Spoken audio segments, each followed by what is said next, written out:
اور عرض کی مولا تعالی یہ اتنے سارے گواہ ہیں تیری بارگاہ میں گواہی دیتے ہیں کہ میں نے تیرا پیغام پہنچا دیا ہے، اب میں بری ذمہ۔ اور پھر آپ نے فرمایا کہ تم میں سے کل کوئی بھی قیامت کے روز آ کر میرے خلاف یہ نہیں کہہ سکے گا کہ اس نے ہمیں بتایا نہیں تھا۔ اور حضور سید عالم صلی اللہ علیہ وسلم نے ایک اور موقع پر ارشاد فرمایا علماء امتی کا انبیاء بنی اسرائیل، میری امت کے علماء ذمہ داریوں کے اعتبار سے بنی اسرائیل کے نبیوں جیسے ہیں۔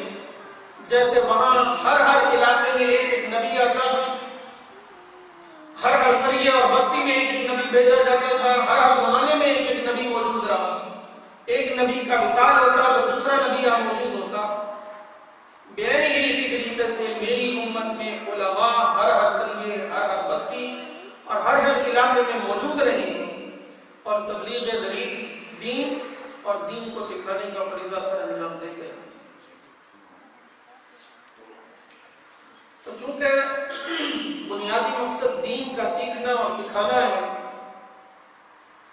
اور صحابہ کرام نے اتنی ساری قربانیاں جو ہیں ہم کیا سمجھتے ہیں، یقیناً آپ کا دل بھی یہی گواہی دیتا ہوگا کہ صحابہ کرام کی یہ اتنی ساری قربانیاں، بچوں کو وقت نہیں دینا ہے یا سرکار کی خدمت میں بیٹھے ہیں، 2 مہینے کے لیے جہاد پر گئے ہوئے ہیں، کٹ رہے ہیں، لڑ رہے ہیں، مر رہے ہیں، کسی کی بازو کٹی ہوئی ہے، کسی کی ناک کٹ گئی ہے، کسی کے کان کٹے ہوئے ہیں، کوئی اپاہج ہے، کسی کی ٹانگ کٹی گئی جہاد کی وجہ سے، کسی نے اپنے 4 بیٹے جو ہے وہ لٹا دیے ہیں۔ وہ سربیرے نہیں تھے، ان کو معلوم تھا کہ ہمارے اوپر شرعی اور اسلامی ذمہ داری کیا ہے۔ تو آج کی نشست میں ویسے تو سارے کے سارے دین کا سیکھنا جو ہماری ضرورت کا ہے وہ ہم سب پر فرض ہے۔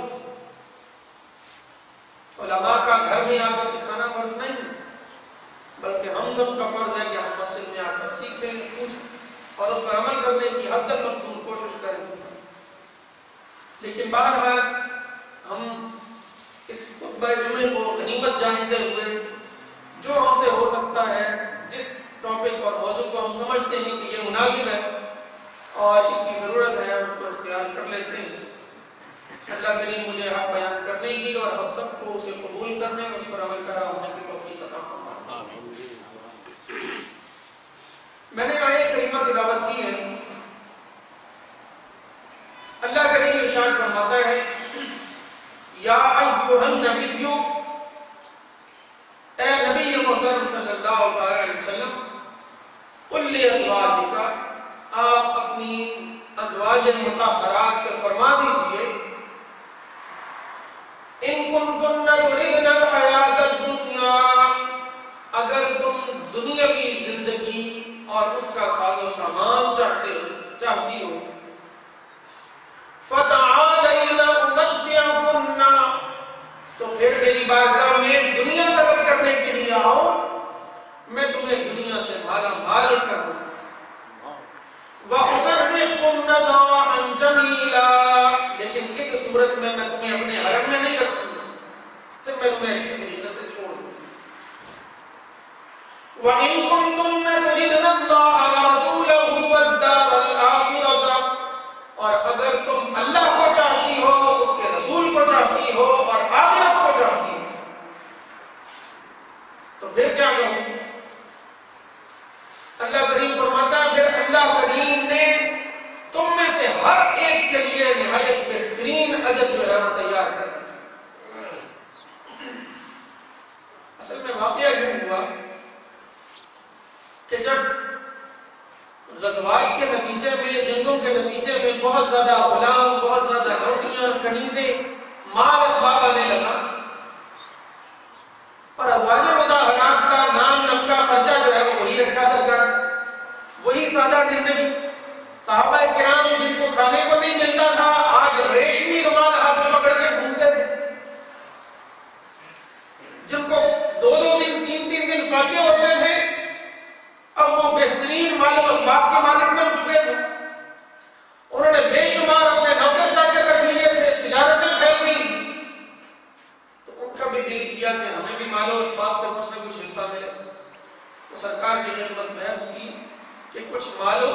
جو ہے وہ ہمیں بھی دیا کیجیے، ہمارے نان نفقے میں بھی اضافہ کر دیجیے۔ اس پر یہ آیت کریمہ نبی کریم صلی اللہ علیہ وسلم کو ان کا یہ مطالبہ ناگوار گزرا، اور سرکار کی برہمی کو دیکھتے ہوئے اللہ کریم نے یہ دو آیات جو ہیں وہ نازل فرمائی 21ویں پارے کے آخر میں یہ دو آیات۔ نبی کریم صلی اللہ علیہ وسلم نے سب سے پہلے حضرت سیدہ عائشہ سے سوال کیا رضی اللہ تعالیٰ عنہ، پوچھا کہ اللہ کریم نے مجھے حکم دیا ہے کہ میں تم لوگوں سے پوچھوں، تو میری بات غور سے سننا، اس کا جواب دینے میں جلدی نہ کرنا، اپنے ماں باپ سے مشورہ کر لینا، پھر مجھے بتانا کہ تمہیں داخل دار آخرت اللہ اور اس کا رسول جو ہے اس کو اختیار کرتی ہو، یا دنیا چاہیے تو پھر میں دنیا میں تمہیں مالدار کر دیتا ہوں۔ سیدہ عائشہ فرمانے لگی یا رسول اللہ، ماں باپ سے اس بارے میں کیا مشورہ کرنا، میں اللہ اور اس کے رسول اور دار آخرت کو پسند کرتا ہوں۔ باقی ازواج مطہرات سے پوچھا، انہوں نے بھی یہی جواب دیا، تو سرکار نے فرمایا کہ اب میں تم سے خوش ہوں۔ یہ آیت مبارکہ اور یہ واقعہ جو ہے وہ ہمارے لیے بہت سارے سبق ہیں اس کے علاوہ نکاح کے معاملات میں ہمارے لیے بے شمار اسباب موجود ہیں، قرآن حکیم کی آیات میں بھی اور احادیث طیبہ ظاہرہ میں۔ بات یہ ہے، میں ذرا کھلی باتیں کرنا چاہوں گا۔ ہمارے یہاں پورے یورپ کے اندر میرے سننے میں آیا، میں کسی اسکول میں نہیں گیا، یہاں باقاعدہ جنسی تعلیم دی جاتی ہے بچوں کو، یعنی ایک زہر ہے جو ان کے اندر ڈیلا تو جاتا ہے، اس زہر کا تریاق یا اس زہر کے خلاف ہتھیار ان بچوں کے ہاتھ میں نہیں دیا جاتا ہے۔ اس زہر سے بچنا کیسے؟ نبی کریم صلی اللہ علیہ وسلم جنسیات چونکہ انسانی زندگی کا ایک شعبہ ہے، اسے اگنور نہیں کیا جا سکتا، سرکار نے اس کے بارے میں پوری معلومات فراہم کی۔ ازواج مطہرات جو ایک سے زائد آپ نے رکھی ہیں، اور 9 ازواج مطہرات آپ نے بیک وقت گھر میں رکھی ہیں، ان کے رکھنے کا بھی ایک مقصد یہ ہے کہ خانگی زندگی، گھریلو معاملات جو ہیں وہ امت کے سامنے لائے جائیں، یہ لوگ میرے ہر عمل کو دیکھیں، ہر چیز کو دیکھیں اور اسے پھر لوگوں کو بتائیں، تاکہ لوگوں کو معلوم ہو کہ ازدواجی زندگی گزارنے کے لیے سرکار کو بطور رول ماڈل کیسے لیا جا سکتا ہے۔ چنانچہ نبی کریم صلی اللہ علیہ وسلم کی اس حوالے سے موضوعات بے شمار ہو سکتے ہیں، میں ہلکا ایک موضوع کو ایک حدیث کے حوالے سے ٹچ کرتا چلا جاتا ہوں تاکہ کم وقت میں زیادہ سے زیادہ معلومات حاصل کر سکیں۔ ایک صحابی نبی کریم صلی اللہ علیہ وسلم کی خدمت میں آئے، یا رسول اللہ صلی اللہ علیہ وسلم میں نے نکاح کر لیا۔ آپ نے فرمایا کیا کنواری لڑکی سے نکاح کیا ہے یا شادی شدہ طلاق یافتہ سے؟ انہوں نے کہا کہ نہیں، طلاق یافتہ تھی اس سے میں نے کیا۔ آپ نے فرمایا کنواری سے کیوں نہیں کیا؟ انہوں نے جو بھی وجہ بتائی۔ آپ نے فرمایا کہ نکاح کرتے وقت ایسی عورتوں کا انتخاب کرو جن کے ہاں اولاد کثرت سے ہو، جن کے ہاں اولاد زیادہ کثرت سے ہو، اور اس کی وجہ یہ بیان فرمائی، آپ نے فرمایا کہ قیامت کے روز میں تمہاری زیادہ تعداد پر اللہ کی بارگاہ میں اور دوسرے نبیوں کے سامنے فخر کروں گا کہ میری امت زیادہ ہے اور میری امت میں مسلمان زیادہ ہے۔ اس کے بے شمار اور بھی پہلو ہیں، اگر بعد میں پارے کی ایک آیہ مبارکہ ہے، ہم اگر اس کو لیں تو جدید تناظر میں یہ جو کہا جاتا ہے کہ وسائل جس قوم کے زیادہ ہیں ان کو اپنی پاپولیشن زیادہ رکھنی چاہیے، اور جس قوم کے وسائل کم ہیں اپنی پاپولیشن، اپنی آبادی جو ہے وہ اپنے وسائل کے مطابق رکھو۔ یہ بہت بڑا دھوکہ ہے، یہ بہت بڑا دھوکہ ہے۔ قرآن حکیم نے 3 جگہ پر اس دھوکے کو رد دیا۔ اللہ کریم ارشاد فرماتا ہے وَلَا تَقْتُلُوا أَوْلَادَكُمْ خشیت املاق، یہ دو جگہ قرآن حکیم میں استعمال ہے۔ اپنی اولادوں کو دنیا میں آنے سے محض اس لیے نہ رکو، محض اس لیے اپنی اولادوں کے دنیا میں آنے کے درمیان جو ہے وہ بند نہ بندو کہ کل کو جب وہ یہاں آئیں گے تو ان کو کھلاؤں گا کہاں سے۔ من خشیت املاق، ان کے بھوکے مر جانے یا ان کی تعلیم اور یہ سارے کے سارے جو خرچے آج ہم بہانہ بناتے ہیں کہ جی دو جو ہے وہ اس لیے اچھے ہیں، ان کی جو ہے گروتھ کو زیادہ جو ہے وہ توجہ دی جا سکتی ہے، ان کے لیے زیادہ وسائل مہیا کیے جا سکتے ہیں، ان کی تعلیم اچھی ہو سکتی ہے۔ فرمایا کہ یہ جو کنسپٹ ہے یہ کافرانہ ہے، مسلمانہ نہیں ہے۔ قرآن حکیم نے بڑی سختی کے ساتھ اس کو رد کیا۔ اور 12واں پارہ اگر آپ شروع کیجئے تو پہلی آیت اللہ کریم ارشاد فرماتا ہے وَمَا مِن دَابَّةٍ فِي الْأَرْضِ إِلَّا عَلَى اللَّهِ رِزْقُهَا، کہ کوئی ذی روح چیز جس کے اندر اللہ نے روح ڈالی ہے اور وہ کھاتی پیتی ہے زمین پر ایسی نہیں ہے جس کا ذمہ رزق دینے کا ذمہ، اس کے کھانے پینے کا ذمہ اللہ نے اپنے ذمہ نہ لے لیا ہو۔ ہمارے پاس چونکہ وقت کم ہے، حضرت سیدنا بایزید بستامی رضی اللہ تعالیٰ عنہ کا بڑا لمبا واقعہ ہے۔ انہوں نے ایک دفعہ اس آیت کے تناظر میں یہ چاہا کہ میں دیکھوں کہ باوجود اس کے کہ میں نہ کھاؤں، میں جنگل میں جا کے رہوں جہاں کوئی آتا جاتا نہ ہو، اللہ تعالیٰ رزق میرے منہ میں ڈالتا گئے۔ اور وہ جنگل میں گئے بھی، 40-45 دن رہے بھی، اور اللہ کریم نے رزق جو ہے وہ کیسے ڈالا؟ کھاتے نہیں تھے تو اللہ کریم نے ان کو الہام کیا کہ اب منہ کھول کے کھا لے، میں نے پکوا بھی دیا ہے، لوگوں کو بھجوا بھی دیا تیرے منہ میں ڈالنے کے لیے، اب اگر نہیں کھائے گا تو میں تیرے دانت توڑوا کر دے گا۔ تو رزق جو ہے وہ انسان کے پیچھے پیچھے بھاگتا ہے۔ اللہ کریم فرماتا ہے کہ رزق ہم نے اپنے ذمہ لیا ہے، اور وہ وقت دور نہیں ہے، آپ بھی یہی ہیں اور میں بھی یہی ہوں۔ آپ عنقریب انشاءاللہ دیکھیں گے دنیا جس طرف کو جا رہی ہے، جس ملک کی آبادی زیادہ ہوگی وہ پوری دنیا کا فیوریٹ ملک ہوگا۔ جس ملک کی آبادی زیادہ ہوگی وہ پوری دنیا کا مرکز توجہ بنے گا، پوری دنیا کا فیوریٹ ہوگا، اس لیے کہ معاشی اعتبار سے دنیا کی سب سے بڑی منڈی وہ ہوگی، دنیا کی سب سے بڑی منڈی ہوگی۔ یہ خیر اقتصادیات کی باتیں ہیں۔ تو حضور سید عالم صلی اللہ علیہ وسلم نے فرمایا کہ کثرت اولاد کے امین بن جاؤ، میں قیامت کے روز تمہاری تعداد کے زیادہ ہونے پر فخر کروں گا کہ میری امت زیادہ ہے اور اس میں مسلمان زیادہ ہے۔ تفسیر ابن کثیر والوں نے لکھا کہ قیامت کا منظر ہوگا، میدان حشر باقا ہوگا، تمام انبیاء اپنی اپنی قوم اور اپنی اپنی امت کے ساتھ تشریف لائیں گے، کسی کے ساتھ صرف ایک شخص ہوگا، کسی کے ساتھ 2 ہوں گے، کسی کے ساتھ 3 ہوں گے، کسی کے ساتھ 10 ہوں گے، اور سارے کے سارے نبی اپنی اپنی امتوں کے ساتھ صفیں بنا کر کھڑے ہوں گے، اور ساری کی ساری صفیں جو ہیں وہ غالباً 150 صفیں ہوں گی۔ ٹوٹل پوری دنیا کائنات، پوری انسانیت جو ہے ان کی کل صفیں 150 بنے گی، ان میں سے 120 صفیں صرف اور صرف امت محمدیہ،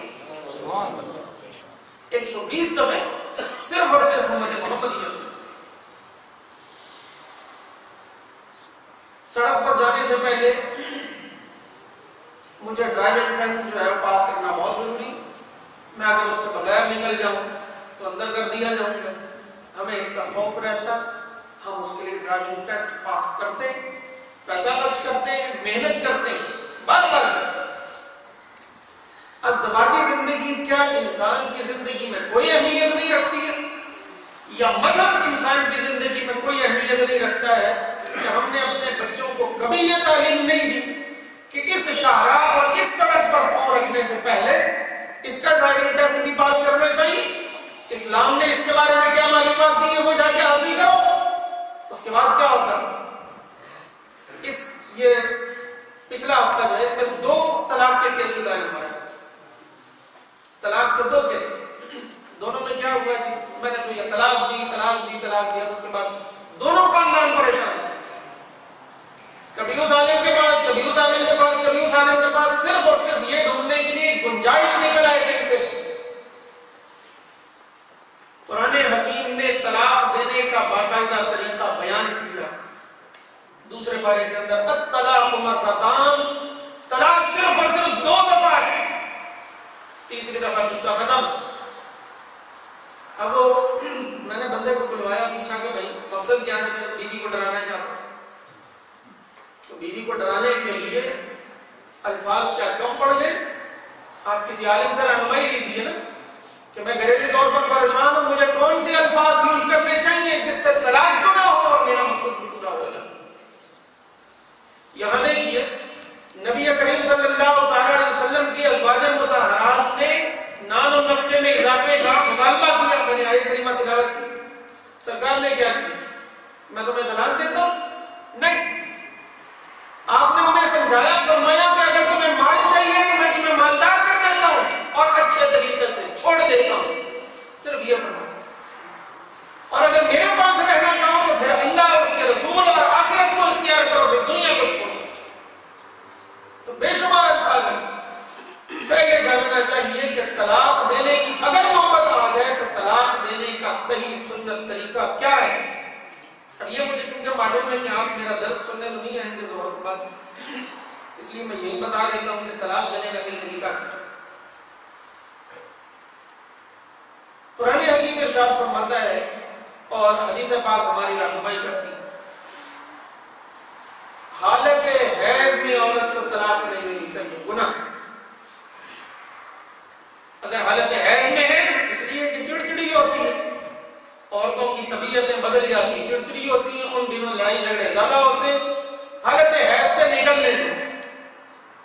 اسلام نے اس کو گناہ قرار دیا، حالت حیض میں آپ طلاق نہیں دے سکتے، حالت حیض سے نکل آنے دو، وہ نارمل ہو جائے، پھر اس کے بعد دیکھو کہ اگر بیہیویئر اس کا اسی طرح کا ہے تو پھر ایک طلاق، اور پھر پورا مہینہ اس کے قریب نہیں جانا حتیٰ کہ دوسرا حیض گزار لے۔ اب یہ پورا مہینہ گزرا ہے، دونوں کو سوچنے سمجھنے کا موقع ملا، دونوں سوچ سمجھ لیں کہ اگر پھر بھی اکٹھے رہ کر گزارا نہیں ہے تو اب دوسرے مہینے دوسری طلاق، پھر اگلا حیض آنے تک جو ہے وہ انتظار کیا جائے۔ یہ دوسرا مہینہ مل گیا ان کو سوچنے سمجھنے، اس کے بعد دوسرا مہینہ گزرا، اب بھی وہ دیکھتا ہے کہ ہمارے درمیان کی گنجائش نہیں ہے تو تیسری۔ بتائیے پوری دنیا انسانیت میں، تاریخ انسانیت میں کسی عورت کو چھوڑنے کا کسی مذہب نے بھی ایسا طریقہ دیا ہو تو بتائیے؟ کسی مذہب نے، بلکہ دیگر مذاہب تو کہتے طلاق دے نہیں سکتے۔ اب آج انہوں نے مذہب کو سائڈ پہ کر کے گنجائش نکال لی ہے، لیکن مذہبی طور پر عیسائی مذہب کو دیکھیں تو ان کے نبی نے شادی نہیں کی، ان کے لیے کوئی سنت نہیں، نہ طلاق کی کوئی سنت ان کے یہاں موجود ہے، طلاق کا کوئی کنسیپٹ ہی نہیں ہے، نکاح کا کوئی کنسیپٹ ہی نہیں ہے۔ اور ہندو مذہب اس میں آپ کہتے ہیں کہ بھئی اگر شوہر مر گیا ہے تو عورت کو بھی ساتھ پکڑ کے باندھ کے جلا دو۔ اب انہوں نے وہ انٹرنیشنل قانون کے تحت جو گنجائش نکال لی ہے کہ نہیں بھائی مارنا نہیں، ستی نہیں کرتی، لیکن قرآن حکیم باقاعدہ ہر چیز کا پورا خیال رکھتا ہے۔ نبی کریم صلی اللہ تعالی علیہ وسلم نے انسانوں کی، مسلمانوں کی حصے لطیف جو کبھی کبھی بھڑکتی ہے، موسیقی سن لو، دھوم دھڑکا ہونا چاہیے، انسان کی کبھی کبھی ایک طبیعت مچلتی ہے، اس کا خیال رکھا ہے۔ عید کے دن خواتین کو گانے بجانے کی اجازت دی، مشکاہ شریف میں حدیث پاک موجود ہے، بخاری شریف میں بھی موجود ہے۔ عید کے دن وہ دف کے اوپر آدھا ڈھول ہوتا ہے، ایک طرف کا ہوتا ہے اور ایک طرف کھلا ہوا، آدھے ڈھول پر دف پر آپ نے ان کو گیت گانے کی اجازت دی، اور سید عائشہ ان کی محفل میں بیٹھتی تھی، آپ نے منع نہیں فرمایا۔ شادی میں آپ کے موقع پر اوباش قسم کا رقص نہیں، جس کو آج کل ڈانس کہا جاتا ہے، یہ نہیں، گیت گانے کی بھی اجازت دی، رقص کرنے کی بھی اجازت دی، لیکن وہ رقص ہمارے جو پرانے لوگ رقص ہیں ان میں فحاشی نہیں ہے۔ آج کل جو رقص کے نام پر صرف اور صرف فحاشی، اجازت دی. آپ نے ایک صحابی سے پوچھا، مشکاۃ شریف کی حدیث میں پڑھ رہا ہوں، ایک صحابی سے پوچھا کہ تم نے نکاح کیا ڈھول وغیرہ بجایا تھا؟ انہوں نے کہا نہیں یا رسول اللہ. آپ نے فرمایا کیوں نہ ڈھول بجایا؟ گھر والے بھی خوش ہوتے اور دور دراز کے لوگوں کو بھی پتا چلتا کہ یہاں شادی ہو رہی ہے. مشکاۃ شریف کی حدیث پاک پڑھ رہا ہوں. اس کے علاوہ سرکار دو عالم صلی اللہ علیہ وسلم ایک بڑے اہم کام کی طرف میں اشارہ کرنے لگا ہوں، وقت بھی ہمارے پاس کم ہے.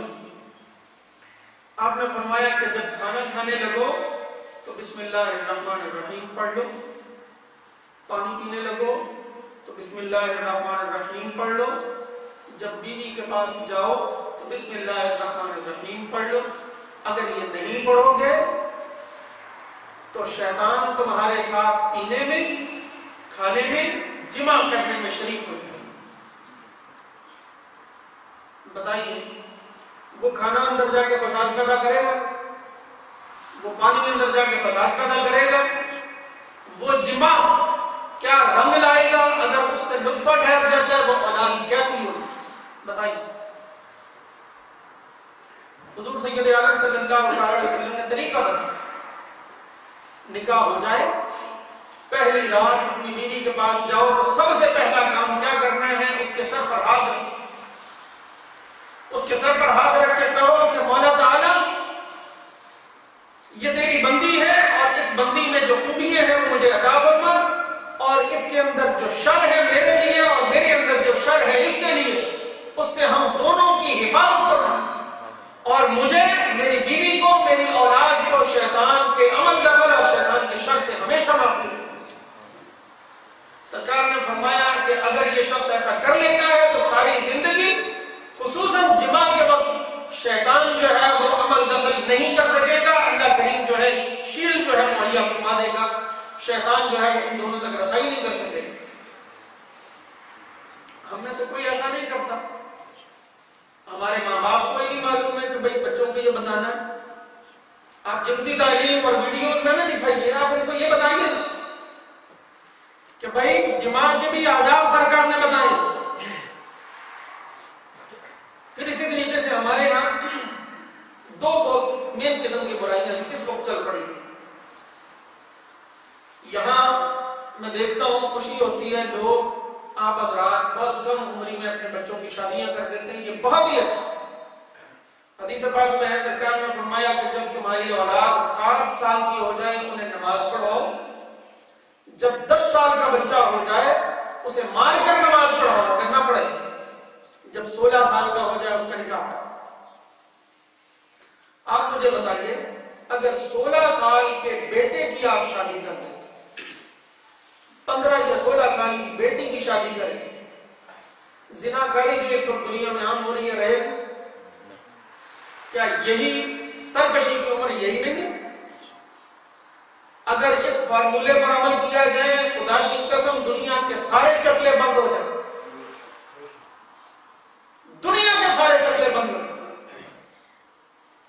پھر اسی طریقے سے ہمارا جو کلچر ہے پاکستانی کلچر، ہم نے بہت سارے اثرات ہندوؤں سے لیے ہوئے. ہر مرد میں ایک جیسی طاقت نہیں ہے. ایک مرد وہ ہے جو ایک ہی بیوی اس کے لیے کافی ہے، ساری زندگی کے لیے کافی، اس کو ضرورت نہیں. لیکن کچھ یقیناً ایسے ہوتے ہیں جن کو ایک ان کے لیے کفایت نہیں کرتی ہے. میں آپ کو یہاں 50 صحابہ کرام ایسے گنوا سکتا ہوں جنہوں نے کہا یا رسول اللہ ہمارا ایک بیوی پر گزارا نہیں ہے. آپ نے فرمایا کہ اور کرو، جی اس پر بھی نہیں ہے اور کرو، اس پر بھی نہیں اور کرو، 4 تک تیسری اجازت. تو یہ قانون شریعت نے صرف اس لیے رکھا ہے کہ بجائے اس کے کہ وہ معاشرے کو گندا کرے، معاشرے میں فحاشی پھیلائے اور زناکاری عام ہو، وہ جائز طریقے سے نکاح کرے. اس میں رکاوٹ نہیں بننا چاہیے، اس کی اجازت ہونی چاہیے معاشرتی طور پر. پھر اسی طریقے سے ہمارے یہاں نکاح کے موقع پر اور شادی بیاہ کے بارے میں جو کنفیوژنز پائی جاتی ہیں وہ بے شمار ہیں، انشاءاللہ پھر کسی موقع پر عرض کروں گا. ایک تو پاکستانی کلچر اب یہ بنتا جا رہا ہے اور شادی بیاہ کے موقع کے اوپر ہمارے یہاں شرطیں اتنی شروع ہو گئی ہیں. جب سے یہ شرطیں شروع ہوئی ہیں آپ اگر ایک وزٹ کیجئے نا, سوچئے ذرا, لڑکوں کی تعداد بھی کم نہیں ہے, لڑکیوں کی تعداد بھی معاشرے میں کم نہیں ہے بلکہ لڑکوں سے زیادہ ہے. اس کے باوجود رشتے آسانی سے کیوں نہیں ہوتے؟ رشتے آسانی سے کیوں نہیں ہوتے؟ اور رشتے لینے کی ترجیح ہماری کیا ہوتی ہے؟ ابن ماجہ کی حدیث پاک پڑھ رہا ہوں, مشکاہ شریف میں شیخ ولی الدین تبریزی نے بھی اس نے کیا. حضور سید عالم صلی اللہ علیہ وسلم نے ارشاد فرمایا, کوئی بھی شخص 4 وجہوں سے نکاح کرتا, عورت کا حسن دیکھ کر کے حسین بہت ہے, دوسرا اس کا حسب و نسب خاندان بہت اونچا ہے, تیسرا دیکھتا ہے کہ وہ خود مالدار بہت ہے, اور تیسرا دیکھتا ہے کہ وہ نیک پارسا اور دیندار بہت ہے. اب آخری جملہ ذرا سماعت فرمائیے. آپ نے فرمایا کہ جو آخری وجہ یعنی دینداری والی وجہ چھوڑ کر کسی بھی اور وجہ سے کسی عورت سے نکاح کرے گا, اللہ کریم اسے ذلیل کر دے گا. اللہ کریم اسے ذلیل کر دے گا. ہمارے گھروں کا جو ماحول بن رہا ہے وہ انہی تعلیمات سے انحراف اور آنکھیں بند کرنے کا نتیجہ ہے. جو اولادیں نافرمان پیدا ہو رہی ہیں, اگر آپ حلال بھی کھلا رہے ہیں, اگر اس کے اندر بنیادی طور پر شیطان کا حصہ شامل ہو چکا ہے, آپ ساری زندگی کھلائیے نہ حلال سے, پہلی رات ہی شیطان کا حصہ شامل ہو چکا ہے. یہ ہمارا بنیادی فرض ہے کہ جب اپنی اولاد کا نکاح کرنے لگے تو یہ مسائل انہیں بتائیں. اللہ تعالیٰ ہم سب کو توفیق عمل عطا فرمائے. وما توفیقی الا باللہ.